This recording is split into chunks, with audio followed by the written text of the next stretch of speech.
ये भागवत ग्रंथ कितना शुद्ध और पवित्र है। जिस कथा को सुनकर धुंधकारी जैसा पापी तर गया। शास्त्र जिसे कहे वही धर्म है और शास्त्र जिसका विरोध करे वही अधर्म है। इतना निश्चित समझकर अपने जीवन को धर्म युक्त होकर जियो, यही सच्चा मार्ग है।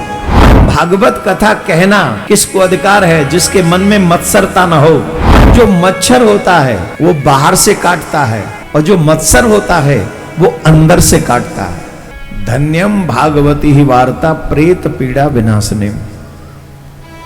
ये भागवत ग्रंथ कितना शुद्ध और पवित्र है। जिस कथा को सुनकर धुंधकारी जैसा पापी तर गया। धुंधकारी मदिरा ग्रहण करने वाला, वैश्य गमन करने वाला, जुआ खेलने वाला, अपने माता पिता का अपमान करने वाला, ऐसा कौन सा दुर्गुण था उसमें जो धुंधकारी में नहीं था? आजकल भागवत को हम लोगों ने, अब क्या कहें, आजकल तो बहुत अच्छा इस पे विवाद चल रहा है। ज्यादा बोलना ठीक नहीं, क्योंकि विवाद करने वाले लोग जातियों में बांटना चाहते हैं और आई एम नॉट इंटरेस्टेड। मेरा इंटरेस्ट है सनातनी सब एक स्वर में अपने बताए हुए, प्रभु के बताए हुए मार्ग पे चलें। और सुनो, जन्म एक ही है और पता नहीं है किस दिन डी एंड हो जाए, तो लड़ने झगड़ने में कुछ रखा नहीं है। अगर हम मूर्खों की बातों में आ गए और हम अपने ही धर्म का ह्रास कर बैठे तो सिर्फ धर्म का ह्रास नहीं होगा, हमारे जन्म जन्मांतरों का ह्रास हो जाएगा। 84 लाख योनियों में भटकेंगे हम। इसलिए शास्त्र जिसे कहे वही धर्म है और शास्त्र जिसका विरोध करे वही अधर्म है। इतना निश्चित समझकर अपने जीवन को धर्म युक्त होकर जियो, यही सच्चा मार्ग है। श्रीमद् भागवत पवित्रता, स्वच्छता, नियमावली, नियम, संयम, इन सब का जो पालन करेगा, सत्य भाषण करेगा। भागवत के श्लोक में है निर्मत्सराणाम सताम। भागवत कथा कहना किसको अधिकार है? जिसके मन में मत्सरता न हो। मत्सरता जानते हैं? दो चीजें हैं, एक मच्छर और एक मत्सर।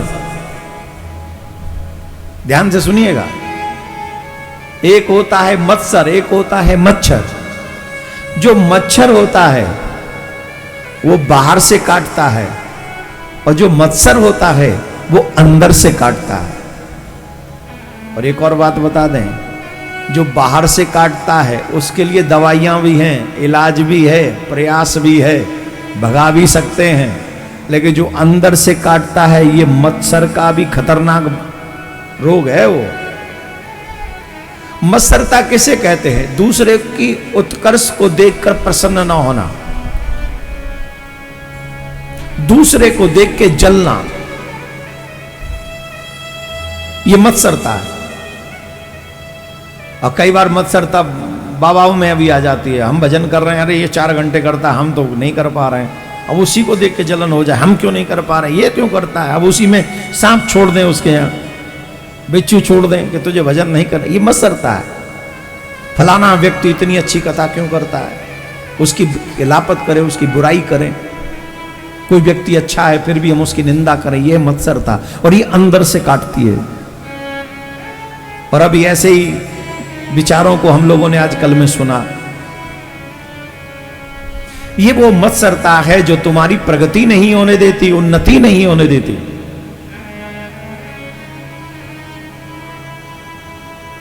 तुम भगवान के भी भक्त तभी बनोगे जब दूसरों के उत्कर्ष को देख के प्रसन्न होगे।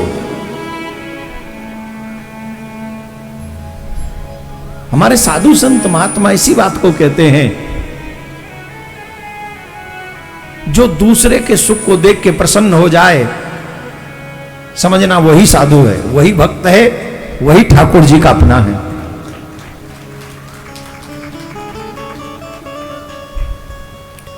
पर संपत देखद हर साई ते नरवर थोड़े जगमाही। जो दूसरों की संपदा को देखकर प्रसन्न होते हैं ऐसे लोग ज्यादा नहीं हैं, बहुत कम हैं, और इसीलिए ठाकुर जी को वो प्रिय हैं। हम ब्रजवासी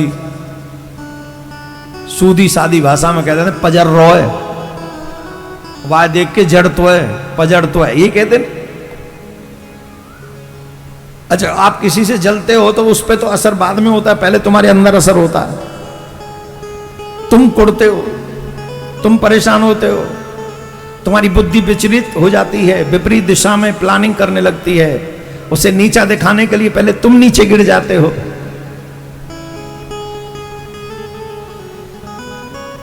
मत्सरता, मच्छर से बचा जा सकता है, मत्सरता से बचने के लिए सदगुरुदेव के चरणों की कृपा चाहिए और सत्संग का सहारा चाहिए, तभी मत्सरता से बचा जा सकता है।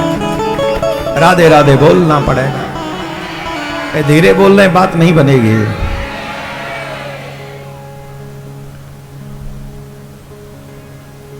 श्रीमद् भागवत, धन्यम भागवती ही वार्ता प्रेत पीड़ा विनाशने।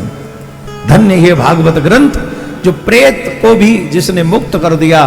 तो फिर हम लोग तो जीवित हैं और जीवित में भी मानव हैं, मानव में भी सनातनी हैं, सनातनियों में भी भगवान के आसक्त, भगवान के भक्त हैं, भगवान के प्रति जागरूक हैं।